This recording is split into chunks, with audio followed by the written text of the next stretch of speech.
இருக்குமா? இன்னும் ஒரு நிமிஷம் தான், கிட்டத்தட்ட நம்ம நெருங்கிட்டோம்.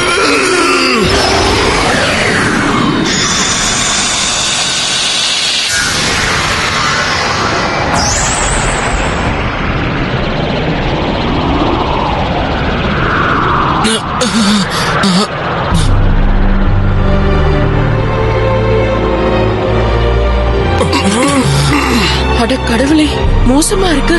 இங்க எதுவுமே மாறல. எனக்கு தெரியும், வீரசால ஒண்ணும் பண்ணிருக்க முடியாது. அவர் கடவுளா இருந்தாலும் இங்க எதையும் அவரால் மாத்த முடியாது. மாய் நல்லா இருக்கலான்னு பாரு.